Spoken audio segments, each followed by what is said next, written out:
Let us review the book Verity by Colleen Hoover. It follows the story of a struggling writer named Lowen Ashley. She was struggling financially. Her writing were not doing very well, and she had a lot of bills to sort as at the time when she met the husband of a very successful writer. The successful writer is Verity Crawford, and her husband's name is Jeremy Crawford. Verity has a book series that she's working on, and she has not been able to complete it until she had a very fatal accident. And so her husband is on the search, looking out for someone or a writer that can help her complete that series so that it can be published. Okay, and that was when he was able to find out about Lowen, and then he reached out to her agents. They called for a meeting, and it was at that meeting that she was going to at the start of this book where she experienced a very raw and fatal accident of a random guy.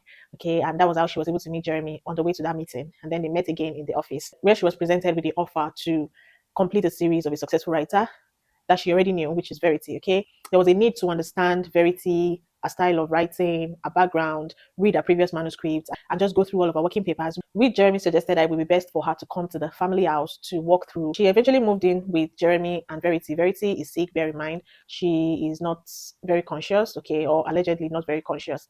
And so she started working. In the course of the work, going through the laptops, going through all of Verity's papers, understanding how to complete the series for her and make her more money, make her more fame, she stumbled on something. She stumbled on an autobiography written by Verity, and this revealed a whole lot of secrets that she wasn't even ready to be exposed to.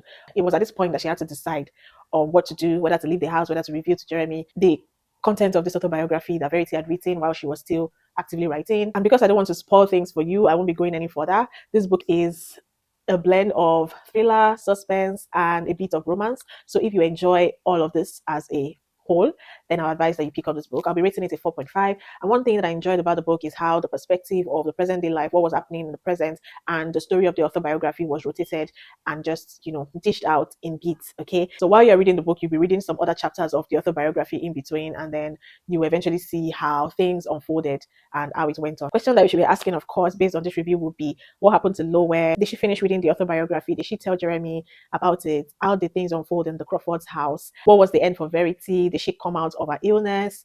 And all of that. Those are the questions that will be answered when you pick up this book. Of course, I will not be answering them for you because it will be a spoiler. Okay, so go pick up the book and read. This book is a really short read. It's about 300 pages thereabouts, and so it's something that you can finish in no time. I started it on a Friday afternoon. I finished it late on Saturday. That's a bit into Sunday morning. That was about 2 a.m. on Sunday morning. Okay, it wasn't like I was reading actively throughout from Friday afternoon when I picked it. Of course, yeah, I was reading it at my spare time. So, what do you think about this book, Verity? Have you read it? Do you have it on your TBR, or will you be picking it up based on my review? Let me know in the comment section, and I'll see you all in another book review. Bye.